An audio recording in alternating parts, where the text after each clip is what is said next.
سلام بچه ها، بریم بازی تمام داشته باشیم.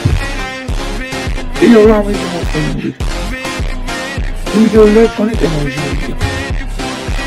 ممنون بچه ها، یادتون نره سابسکرایب کنید. ای وای بومش دمیجم زد. خب بریم بهش نشون بدیم کی بوده. یه جلو طرف دوبار بومش دمیجم زد. ای بابا کلا اون دوباره اومد. بریم یه هدشات داشته باشیم بچه ها، یه هد بزنیم بهش. ای بابا هدشات نشد، خورد به شونش، اشکال نداره. خب بریم یه بوم بندازیم این ور، کلا اینجاست، شاید بهش خورد. بریم ببینیم کجاست، کجا رفته. چه کار میکنی؟ فرار نکن فرار نکن. کجا رفت؟ این دیگه میتونم این دیگه چی خوده؟ بچه ها بریم تو کامنت ها بگیم چیه.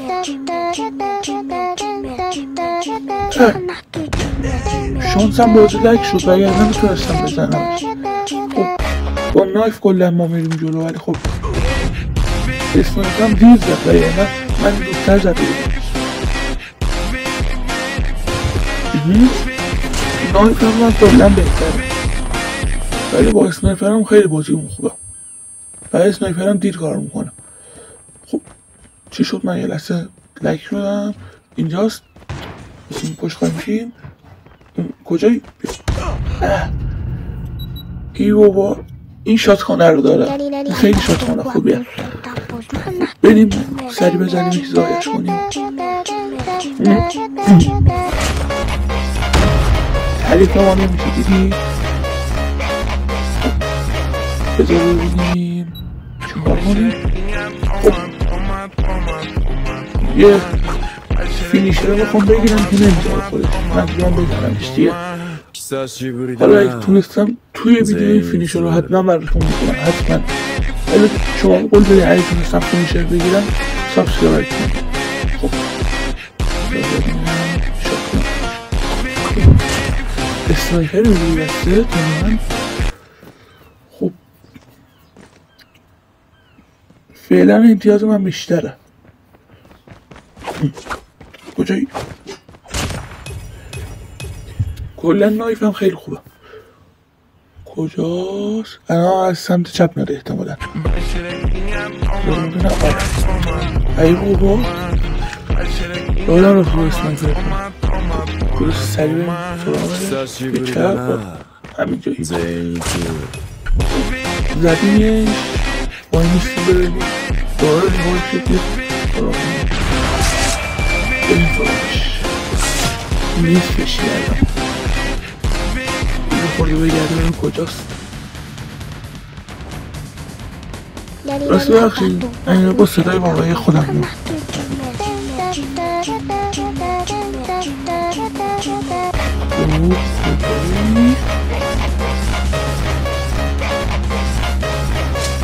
راستی باید بگین چه سبک ویدیوهایی بذارم، ماینکرافتی یا کالاف.